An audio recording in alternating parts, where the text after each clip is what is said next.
జగన్మోహన్ రెడ్డి మాకు అమ్మ ఒరు వేసారు, రైతు భరోసా వేసారు, ఇది వేస్తలేదు అని అన్నారు. వాళ్ళే అంటున్నారు, మేము అంటే తోలుతాం. జగన్మోహన్ రెడ్డి ఇప్పుడు మేము అధికారంలోకి వస్తే రప్ప అని జనాలను భయపెడుతున్నారంట కదా.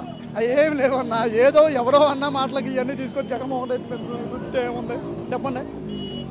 వాళ్ళు అసెంబ్లీలోనే బాగున్నామమ్మా పాతేస్తాను నరికేస్తానని అసెంబ్లీలోనే అన్నారు. అది ఎవరో కార్యకర్త ఏదో సరదాగా మాట్లాడతారు, దానికి పెద్ద ఇష్యూ చేసి మరి అసెంబ్లీ చంపినప్పుడు మరి ఏ నాయకుడు మాట్లాడలేదే? ఎవరైనా అందే రమ్మనండి, మేము అన్నాం చర్చిలకి ఎక్కడికైనా రమ్మనండి, మా నాయకుని తీసుకొని మేము వస్తాం, మా నాయకుడిని తీసుకొని వస్తాం, రమ్మనండి. సరే, జగన్మోహన్ రెడ్డి సినిమా చూపిస్తాను నేను వస్తా అంటున్నాడు. ఎవరికి? తప్పు చేసిన వాళ్ళకా, జనాలకా? తప్పు చేసిన జోగి రమేష్ ఒక బీసీ క్యాండిడేట్, బలకేంద్ర వర్గం నాయకుడనేగా, మరి సౌదీస్ మీద మరి చేయొచ్చుగా.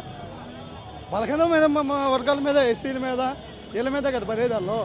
వాళ్ళు పడితే రారు కదా జనాలని వాళ్ళ బాధ, అర్థమైందా?